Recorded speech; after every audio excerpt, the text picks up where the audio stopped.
This is a message. Send this to Sweden. Get this to Paradox Interactive. You don't understand your game the way that I do. Only I understand Crusader Kings. I know. You don't know what it's like. I was there. The new expansion pack came out. I played it. I'm going to talk about it, but let me set the stage here first. I think that there might still be people who think that Crusader Kings is a strategy game. And I think that includes the developers. I think that they think they're making a strategy game. It shouldn't be a strategy game. It's just not a good one. It's a bad strategy game, but it's a pretty good dollhouse, you know? It should basically just be The Sims, but your Sims are wealthy landowners in the Byzantine Empire in the year 1204. The fun that you have in Crusader Kings should be exactly like the fun you have playing The Sims. It should be, you know, drama, like interpersonal conflict. Like, oh, she stole my boyfriend, except it's like, she stole my boyfriend, and my boyfriend was the emperor of the Romans, and now millions are dead in the streets. Now, Paradox Interactive, those guys seem to think that they are making a game about bars that fill up. You know that you're in trouble when you read like the description for the DLC and it starts using the word powerful. Do you know what I mean? Let me just run and manage a powerful family estate, or like compete for valuable provinces. Like, why do I care about that? Why do I care if the estate is powerful? It's not really mine. It's in the computer. It doesn't exist. I don't want it to be powerful. I want it to be interesting and fun. It would probably be more interesting if it was weak, you know? I want them to release a DLC that's like, you know, do new stupid shit that fucks you over. Because, like, that's what's fun. It's actually really fun to fail in this game and, you know, ruin your family's fortune, because that has consequences in the story.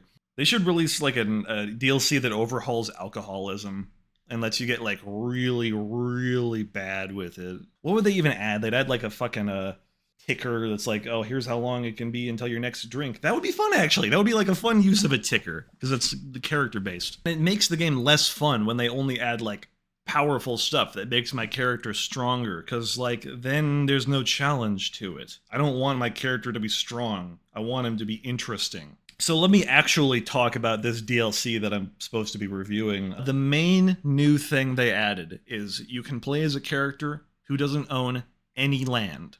In theory, I like this a lot because of how much potential it has for role-playing. The fun way to play Crusader Kings is rags to riches. I know when you launch the game, it's like, here's the recommended characters. Oh, the Emperor of the Holy Roman Empire. Who actually clicks on that and plays as the Emperor right away? That's lame. You want to start as some no-name count and like fight and fuck your way up to the top. But the lowest you could go was a count. Like, you had to have at least one county. It doesn't necessarily mean you're important. It doesn't mean it's like easy, but it still means you're a landowner. So you're richer than like me in a real life, for example. You couldn't really do rags to riches. You could do like slacks to riches. With Roads to Power, though, you can actually start the game as a wandering nomad with a camp of followers. Then you can wander around and upgrade your buildings, which is fun. I like the idea of like providing for my people, you know, having enough luxuries and enough food. They added this new Apple currency where you have to keep your people supplied or else they'll starve, and all that stuff is pretty cool, but in terms of time spent, that's like 10% of the landless experience. The rest of it is stupid shit that I don't like. What you're doing when you're playing a landless character is wandering around doing contract work for local nobles. Sometimes it'll be a one-off event tree, and for the more involved ones, it'll be a scheme that you do. The way the new scheme system works is just the same as the last one, except a lot more tedious and involved. Previously, it was waiting for a bar to tick up. Now, you have to recruit people for like 5 separate specific roles, like in a heist movie, which is kind of fun, except it doesn't do anything. It doesn't mean anything. Once you start the scheme, it's not like a story that's being told. The people that you recruited don't do people stuff, you know, as in anything at all, ever. You sit there and you wait for the bar to tick up, and then once the bar ticks up, you get an event pop up. And the event pop up tells you a little vague story about how you helped this guy out. We succeeded. As expected, my hard-bitten followers sow fear in Ebu Abbas's realm. You've wrought havoc that our oppressors will long remember. When did I do that? What havoc? I didn't do any havoc. If I was making a video game like this, my thought process would be like, okay, so we're gonna let people play as a landless character. If you were like a wandering nobody in the Middle Ages and you wanted to work your way up in the world, what kind of things would you do? Oh, it'd be cool if you could like be a con man and go around scamming people, or oh, I don't know, maybe you could like just build up enough followers through your own personal charisma that you kind of have your own private army. Maybe you could find some duke and like work for him, kind of be his fixer. Creative things you could do, the kind of things that you think you would do if you got sent back in time to the year 1200. But that is just not how Paradox works. They don't do stuff like that. They're thinking in terms of like, how do we use up the player's time? Because the game is real time, it's not turn-based. And their standard technique for doing that is what I like to call the bop it technique. Earlier I was talking about how Crusader Kings is fun when there's like interpersonal conflicts and character-based stuff. That's when the game is like a dollhouse, or like The Sims. But sometimes it's not like that. Sometimes it's just like bop it. Like a couple DLCs ago, Royal Court, they added the ability to hold court. So now it's like, oh, okay, it's been a year. Time to bop the Royal Court button again and get that content. Okay, that's over. Back to the game. I don't think they're thinking in terms of like fun stuff you can do. They're thinking in terms of, I guess, content. Like, does the expansion pack have enough content to be worth the price? Which is just not the way to make a fun video game. It's the way to make tedious, busy work. You could say the landless mechanics are undercooked. I'm sure a lot of people have been saying that. I wouldn't say that. I'd actually say they're overcooked. Because, like, it's boring, but not because it lacks something. It's because it has something that makes it boring. These contract mechanics, they could have just removed that. If they had just saved all the time and all the work that they spent on making this, and instead just added like 2 or 3 small little specific things that you could do as a landless character to make your way up in the world, that would be so much better, even though there's less to do. What's weird is they're adding all these boring mechanics like the bars that tick up and the bop it buttons that you have to hit once per year that lead just to event pop-ups. They're vehicles for event pop-ups that Paradox has written. But then they never write enough events for it to be useful. I didn't even play as a landless character for very long. I feel like I settled down after like an hour or two, but I still got the same event over and over again every time I did a contract. I think they seriously only made like 2. I was constantly getting this one where one of the scheme agents is like trying to improve one of their skills in some vague way. It's so weird. The only place they can think to derive any story from it is from the numbers. They were like, well, what kind of event pop-ups could you get while you're working on the contracts? Maybe events that are related to the contract that you're doing? No, that guy gets thrown out the window. Another guy is like, what about numbers? What about events that affect the numbers? And there's only one event that affects the numbers, and it's the same one every time. And every time it comes up, the character who's the subject of the event talks the same way every time and says the same thing. So it gets incredibly tedious immediately, and your eyes glaze over, and you stop pretending that you're in a world, and you start realizing that you're actually just sitting in a chair looking at a computer. I get that landless is a big change, and it's going to be hard to integrate that with the rest of the game, but I am paying you money to do it. So when I first recorded this, I said something like, oh, it's cool how you can start at the very bottom. It's just like an actual peasant nobody now. And then I thought, well, wait a second. I didn't do that in my game. Can you do that? Can you be a peasant, like a lowborn nobody? And then I checked. I went to the like create your own landless adventurer option, and you can't. You can't make them lowborn.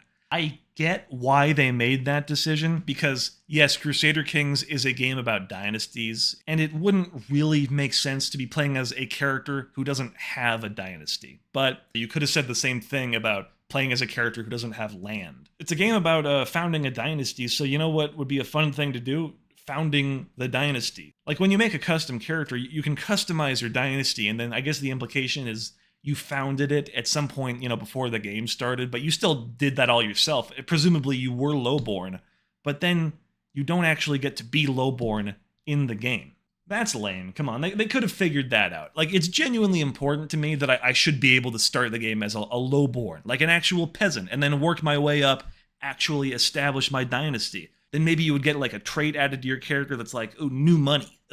Nobody respects that guy. The other thing they changed is they overhauled the Byzantine Empire. They gave it like a new government system that's different from the feudal system. It's more about like the emperor appointing people to titles. Like he'll make you the governor of a duchy rather than like you inheriting the duchy. So it's all based on the emperor's whims, which is cool. I like that. I think it makes the politics a lot more chaotic, which is good because I don't know how much you know about Byzantine history, but those purple fucking freaks. It is fun, but there's a couple things I don't like about it. Like it's just a lot of the mechanics are kind of vague, you know? Like they added a new currency called influence. This is like the third number they've added to the game that represents how much social clout you have, but this is specifically how much social clout you have in the Byzantine Empire because it only exists if you play as a Byzantine. It represents like your political reach somehow, but it's in like this really vague way. You start generating it by having a title essentially. Like if you buy an estate, that technically counts as a duchy title, so that makes you a vassal of the emperor, and that'll start generating influence. But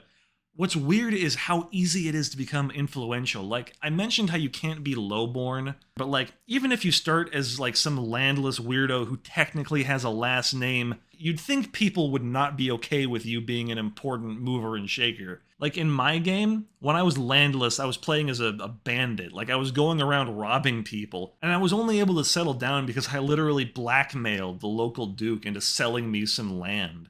You'd think I would be considered like an outsider, and I would really have to work to become an insider in this empire, but no, I generated enough influence from my estate within like a year that I was literally having personal audiences with the emperor.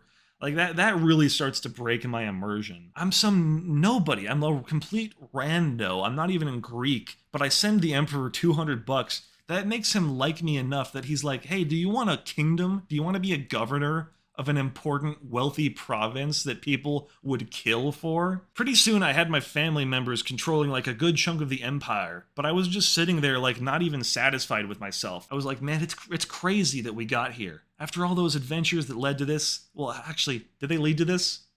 No, not really. Because what happened was I went on those landless adventures, and then I settled down and almost immediately became very important. Like I didn't have to do anything. It just feels like I'm the only person living in the world, you know? It's like Pokemon. Like, why am I, age 10, the number one Pokemon trainer in the world? It's just because no one else is playing the game. They're all NPCs, they're getting played. When I succeed, I want to feel like I succeeded because I played the game better than everyone else, because of like creative things that I did. It doesn't feel like that. It just kind of feels like I succeed because I'm the only one who's engaging with the game mechanics. The AI doesn't know it's in a game, so it doesn't bother to do anything really. It kind of just sits there most of the time. And that could be just like mainly a balance issue because the DLC did just come out. Maybe they'll tweak it so that the estate generates less influence. But even then, like all you're doing in order to succeed is generating points, these abstract numbers. Like, I want it to be more about specific things that I'm doing. I think that's a good way to evaluate the mechanics in this game is like, can you actually describe it using specific language and like normal English words? For example, in the schemes, they added breaches, and you have to manage your success potential. And there's these keys. I forgot what they're for because it's not interesting. But when I'm doing a scheme, like I can't describe what my character is doing in normal language. I'm just engaging with game mechanics. I'm not actually doing anything in the story. The Byzantine stuff does add a few new interactions you can do. Like, for example, you can slander someone's reputation, and that's a bit better. It is definitely a specific thing that you're doing, and I could go back in time and talk to some Crusader king and say, "Oh, hey, do you ever, like, slander your opponents?" They'd go, "Oh, yeah, of course." If I said, "Do you ever do scheme breaches and manage your taxation capacity and you increase your control in county?" He'd slap me in the face, and I'd deserve it. I think stuff like the slander scheme would be more fun if they just focused a little bit less on like the game mechanical number effect of it and just a little more on like little personal details and personal touches. Like for example, I'm slandering this guy because I hate his ass. I genuinely hate him. And I get a lot of joy out of thwarting him. But then when you finish the scheme and you get the little story pop up, it's like trying so hard not to be specific. It's just like, the slander is over, and it was just so slanderous. I slandered him so bad, and don't worry, because he's slandered now. It would be more fun if, instead of just vaguely slandering him, I could specifically choose from a couple of options that are like, I don't know, maybe I could just go talk shit in public and not even be secret about it. Maybe there's like a couple of specific rumors you could start. Maybe I could lie to him, be like, "Hey, everyone's gonna wear pajamas. It's pajama day at court tomorrow, trust me." Or shit like that. It wouldn't even have to be mechanically different. Like, they could all have the same effect. I just want a little more detail in the story, you know? To sum it up, what I want out of Crusader Kings is I want it to be a simulation of an HBO show, like Game of Thrones, but also like Succession, where the characters do like specific things to each other. Like they're manipulating each other, but they're not clicking the manipulate button. They're like pretending to cry, they're lying, they're emotionally dominating each other. I think the Byzantine stuff adds potential for that. They're playing fucking dice with God next door, okay? He is picking a new CEO in real time. I have to say, I look good. Just the fresh face we're looking for. Oh, fuck off, Frank. Carl, if your hands are clean, it's only because your whorehouse also does manicures. But it could still be more specific. I've been complaining a lot, but Roads to Power, like basically it's pretty good. The new Byzantine government is fun, and I like playing with the estate menu, even though it's kind of a weird duplication of mechanics that already existed.